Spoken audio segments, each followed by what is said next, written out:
Los fenicios. Cualquiera sabe que en la historia de la sociedad de los hombres no se conocen náuticos más antiguos ni más expertos, y que sus frecuentes navegaciones por el Mediterráneo, hasta más acá del estrecho de Gibraltar, los han hecho pasar por los inventores del comercio, de la navegación y de la astronomía. Precisados, después de las rápidas conquistas de Josué en el país de Canaán, a trasplantar colonias a otras provincias y a ganar en el mar el dominio que habían perdido en la tierra, no es maravilla que llegasen brevemente a aquel punto de habilidad, poder y grandeza que trae consigo esta feliz aplicación. Su comercio no solo se extendió a todos los puertos y costas africanas, sino que, entrándose por el estrecho en el océano Atlántico, se esparcieron a la derecha y a la izquierda con osadía. El geógrafo Escílax Cariandeno asegura que los fenicios navegaron por este mar Atlántico hasta la isla de Cerne, la cual, en opinión de Luis del Mármol, no es otra que la isla Graciosa. Pero como el sabio Bochart afirma que Cerne en lengua fenicia significa lo mismo que Cherna, que quiere decir lo último de la habitación o la habitación última, se puede creer que, bajo de este nombre, estaban comprendidas todas las Canarias, reputadas en la antigüedad por la última tierra habitable. Nadie ignora, dice el padre Calmet, que los fenicios frecuentaron las Islas Afortunadas. Hugo Grocio imaginaba que alguna nave sidonia transitó desde las Canarias a la América. Muchos intérpretes del capítulo 27 de Ezequiel entendieron que los tirios llevaban la tinta purpúrea u horchilla de nuestras islas colocadas según Plinio cerca de las llamadas purpurarias y que el profeta las recomendó bajo del nombre de Islas de Elisa. En una palabra, la gloria del primer descubrimiento de nuestras islas debe numerarse entre las hazañas memorables de los navegantes fenicios, de manera que si ellas no les están en la obligación de haberlos tenido por sus primeros habitantes, les están a lo menos en la de haber adquirido por ellos la fama y el renombre de Elisias o de afortunadas con que empezaron a ser conocidas en el mundo. Las flotas de Salomón. Pero los viajes que quizá colman de más honor a los fenicios son los que ejecutaron para conducir las flotas de Hiram y Salomón desde los puertos de Ailaz y Asión-Gaber, en el extremo del Mar Rojo, hasta Ofir y Tarsis, de donde regresaban a los 3 años por el Mediterráneo al puerto de Jope, cargadas de las producciones más ricas de la tierra. El ilustrísimo Huet y otros críticos excelentes han sido de opinión que Ofir era el nombre general de toda la costa oriental de África, señaladamente el país de Sofala, región muy abundante en oro, y que Tarsis era la costa occidental de la misma África y la de España, en especial la parte vecina a la embocadura del Guadalquivir, cuya comarca fue célebre por las minas de plata que contenía. Supuesta esta dilatada navegación, nada parece tan regular como que aquellas flotas pasasen a la vista de nuestras islas y aunque hiciesen escala en alguna, a fin de refrescar sus víveres y reconocer el terreno. En efecto, unos viajes tan repetidos por este mar Atlántico y conducidos por prácticos de la nación fenicia que conocían nuestro país, no se hubieran ejecutado con la mayor comodidad si, encontrándole al paso, no aportasen a él, aunque fuese por espíritu de curiosidad y de ambición.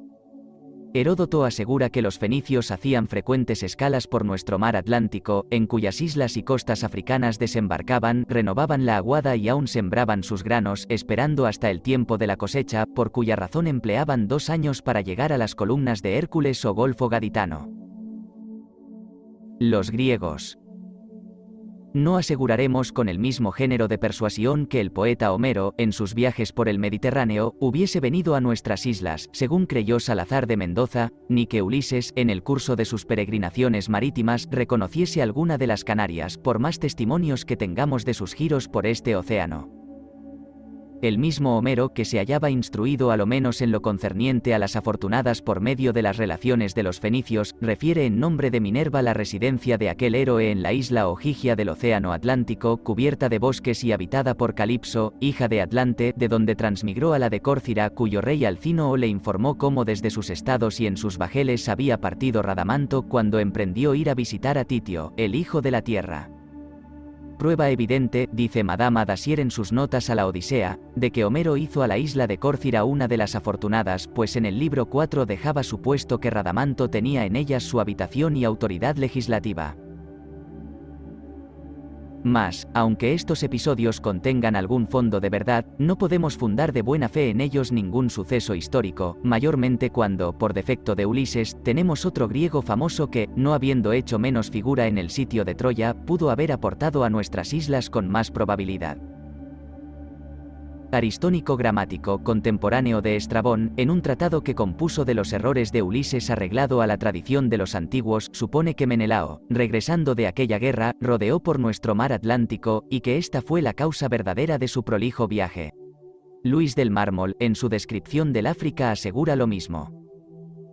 Por otra parte, se halla en el citado Estrabón la noticia de Tearcon, rey de Etiopía, que quizás sería el Teraca de la escritura, cuyas armas se hicieron respetables en tiempo de Senaquerib, rey de Asiria. Aquel príncipe, pues, habiendo recorrido todas las costas de África y penetrado con sus flotas por nuestros mares, se entró por las columnas de Hércules y se avanzó a la Europa.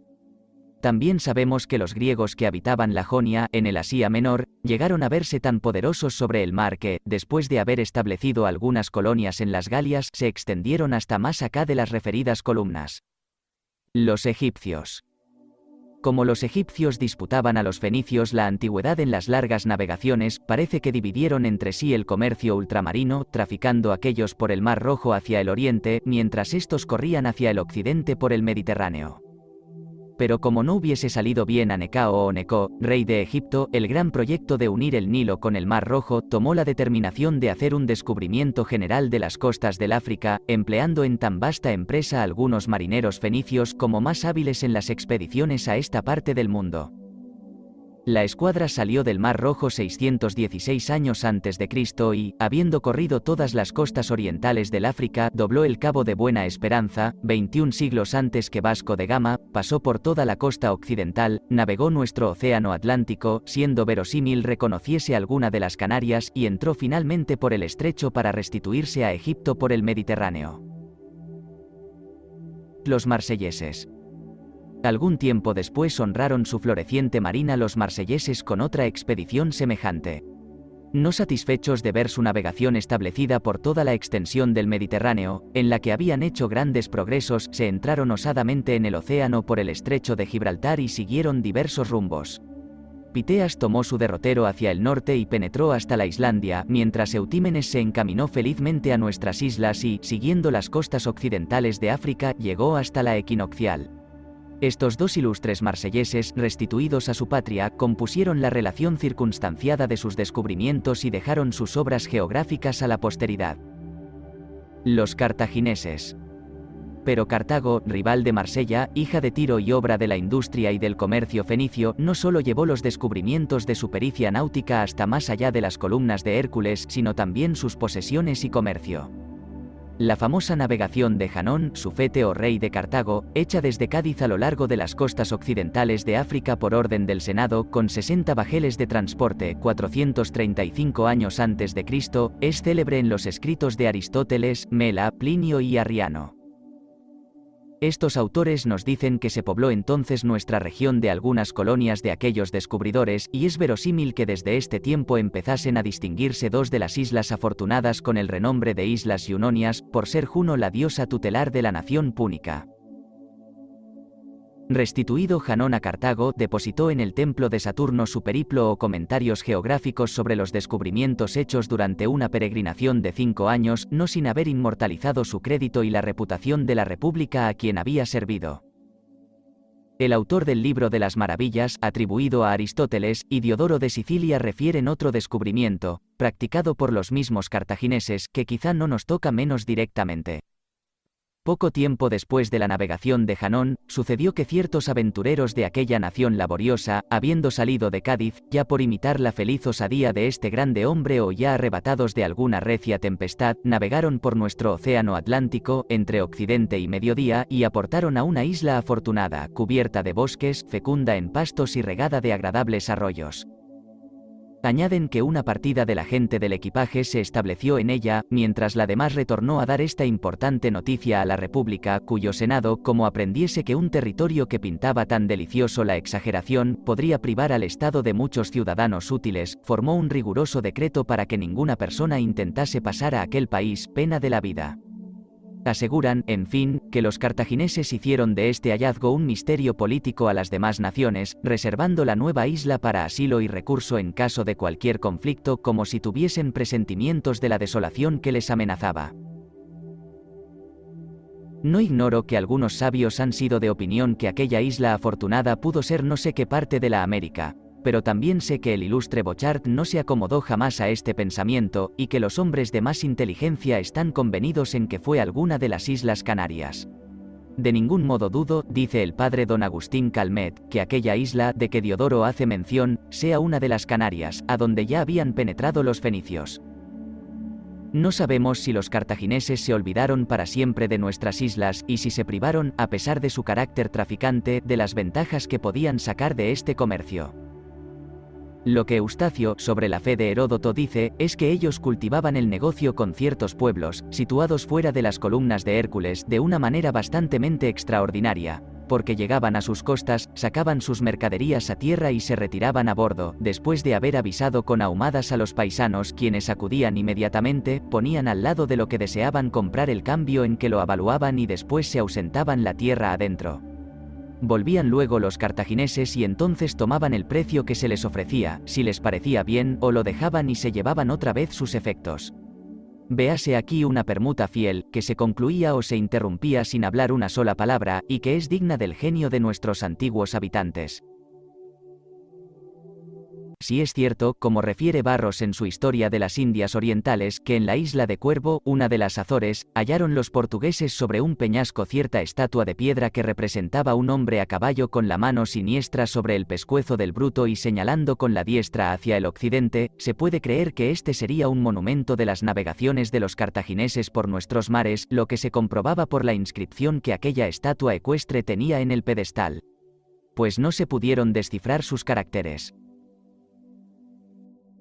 Los persas.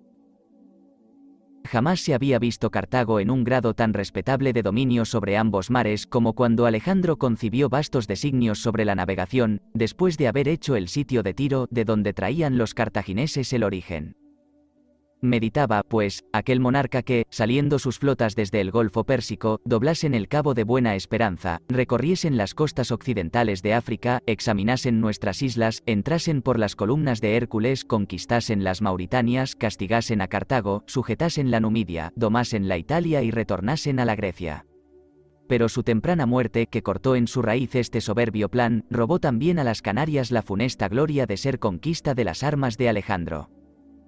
No era este pensamiento nuevo en los reyes de Persia. Jerjes había deseado con mucho ardor que su escuadra diese un giro al continente de África, saliendo por las columnas de Hércules, transitando por nuestras islas, doblando el Cabo de Buena Esperanza y entrando por último en el Golfo Arábigo. Encargó esta magnífica expedición a Setaspes, hijo de su hermana, y, aunque el ilustrísimo Huet cree que algún accidente desvaneció el proyecto, tenemos el testimonio de Heródoto que asegura que Setaspes se embarcó en Egipto, que pasó el estrecho y que, en seguimiento de su rumbo alrededor del África, llegó hasta el promontorio llamado Siloco, de donde retrocedió. Los españoles antiguos. Entretanto se hacían al mar desde Cádiz y de los puertos de Lusitania muchos bajeles españoles que, corriendo este océano Atlántico, aportaban a nuestras islas y, dando vuelta al África, penetraban hasta el Mar Rojo. Plinio, sobre la fe de Celio Antípatro, historiador célebre que floreció en tiempo de la sedición de los Gracos, refiere que las embarcaciones que salían de los puertos de España, llevaban por aquí su comercio hasta la Etiopía y que Cayo César, hijo de Agripa, vio algunos fragmentos de estas naves en el Golfo Arábigo. El mismo Plinio, citando a Cornelio Nepote, historiador de toda fidelidad y aprecio, dice que en su edad hubo un tal Eudoxo que, huyendo de la persecución de Ptolomeo Látiro, rey de Egipto, se embarcó en el Golfo Arábigo y que, habiendo dado vuelta al África por nuestras islas, aportó a Cádiz después de haber encontrado en este derrotero la proa de cierta nave que había naufragado, en la que se veía la figura de la cabeza de un caballo. Reconociéronla los negociantes de Cádiz y hallaron ser de una barca de pescar, perteneciente a ciertos fenicios, declaración que tal vez la harían con repugnancia porque, si creemos el testimonio de Estrabón, los cartagineses de Cádiz daban muerte a los extranjeros que volvían del océano, porque esta navegación no se divulgase y pudiesen disfrutarla ellos solos. Posidonio, antiguo astrónomo de Alejandría, hace mención de diferentes viajes de este mismo Eudoxo por nuestro océano Atlántico, cuyas circunstancias tuvo el referido Estrabón por fabulosas, bien que el abad París ha pretendido satisfacer a sus impugnaciones. Sertorio. Por este tiempo ya tenían los romanos una marina demasiado floreciente para que no visitasen alguna de nuestras islas afortunadas. Quinto Sertorio, pretor, general excelente, adicto al partido de Mario y enemigo de Sila y del Senado que le había proscrito, estaba en España y hacía temblar a Roma. Con la noticia que adquirió de que Anio había penetrado hasta el mar Atlántico en busca suya y por orden de la República, mandando una poderosa armada, determinó salirle con la suya al encuentro, pero no llegó el caso de empeñarse en la acción, a causa de la furiosa tormenta que sobrevino. Sertorio perdió la parte más considerable de su escuadra contra las costas de Andalucía y, después de 10 días de tempestad, se halló en la precisión de tomar puerto en 2 islas pequeñas del océano, donde se reparó del estrago. Vuelto a Cádiz y de aquí avanzándose a la costa meridional, no lejos de la embocadura del Betis, encontró a aquellos marineros que retornaban de las islas atlánticas, quienes le comunicaron la agradable relación que nos ha conservado Plutarco y dejamos inserta en el libro primero de esta obra. Es constante que aquella noticia infundió en el ánimo de Sertorio un vivo deseo de retirarse a tan delicioso país para abrazar, lejos de los tumultos de la guerra y de la tiranía, un sistema de vida tranquilo e inocente. Propuso a sus soldados esta resolución, pero, por una parte, el horror que estos concibieron a una moral ajena de su modo de pensar, y, por otra, la nueva guerra que le atrajo a la Mauritania desvanecieron todo el designio filosófico. Sin embargo, tenemos el testimonio de Lucio Floro, quien da a entender que Sertorio aportó a las Canarias, pues asegura que había penetrado hasta las Islas Afortunadas al tiempo de sus navegaciones por el océano, suceso que el autor de la Historia General de Córdoba sienta por cosa notoria. Como quiera, está fuera de toda duda que aquel romano no se estableció en ninguna de ellas, y que murió en España asesinado por los cómplices de Perpena, conviniendo los eruditos en que las 2 islas a donde aportó, pasada la tormenta, no pudieron ser otras que las de la Madera y Porto Santo y que el decir los marineros españoles que las atlánticas eran otras 2, separadas por una pequeña traviesa de mar, consistió en no haber ellos descubierto ni comerciado en las demás. Esta explicación es muy natural, y podemos seguirla. Juba, rey de la Mauritania. Abierto así el camino del mar Atlántico a los romanos y adquirido el conocimiento de nuestras islas, es de suponer que no abandonarían una navegación tan acreditada. Bien se sabe que, en los días de Julio César, se empezó a promover el comercio por todo el imperio con la mayor aplicación, extendiéndose hasta los últimos términos de la tierra, y que Augusto tuvo cuidado de enviar considerables escuadras al océano, a fin de reconocer las costas de la Europa hasta el Cabo Címbrico y las del África hasta la línea equinoccial. Pero, si Roma adquirió entonces una noticia más circunstanciada de las Canarias, la debió a la capacidad y buen gusto de un ilustre extranjero. El joven Juba, hijo de Juba rey de la Mauritania, prisionero de César y adorno de su triunfo, se hizo el objeto de su benignidad en tanto grado que, poniéndole entre las manos de los mejores maestros, recibió de ellos una educación tan excelente y tanta copia de instrucción, que mereció ser colocado en la clase de los sabios del primer orden del dichoso siglo de Augusto, quien le restituyó al trono de sus predecesores, en donde la dulzura de su gobierno le ganó el corazón de sus vasallos de tal modo que después de su muerte le pusieron en el número de los dioses. Juba, pues, que entre otros estudios serios se había dado al de la cosmografía e historia natural, quiso informarse de las maravillas atribuidas a las Islas Afortunadas, vecinas de su reino, y para la ejecución de esta empresa despachó sus bajeles con las correspondientes instrucciones, los cuales, habiendo pasado el estrecho y llegado a estas islas, las examinaron los comisionados una por una y retornaron con la exacta relación de su número, nombres, situación, producciones y demás circunstancias dignas de la atención del público. Entre las curiosidades del país presentaron los descubridores a aquel monarca 2 perros de extraña magnitud que habían tomado en la isla de Canaria, y Juba compuso inmediatamente un libro sobre esta expedición, dedicado a Augusto, que se ha perdido con todo el resto de sus obras, de las que solo se encuentran algunos fragmentos en autores antiguos, especialmente en Plinio el naturalista, a quien somos deudores de la relación de nuestras islas que insertamos en nuestro libro primero. En efecto, todos los cosmógrafos posteriores a Juba, cuando tenían ocasión de hablar de las Canarias, parece que no consultaban sino sus escritos. Estrabón, que escribía en el mismo tiempo de Augusto, dice que las Islas Afortunadas, tan celebradas por los poetas, eran ya bastantemente conocidas, y que no estaban muy distantes de los promontorios de la Mauritania. Mela, Ptolomeo y Solino tratan de las Canarias casi en el mismo estilo de Juba. Y aunque Plinio hace también memoria del viaje de un Estacio Seboso por nuestras islas, es claro que éste no las dio a conocer en Europa tanto como aquel príncipe.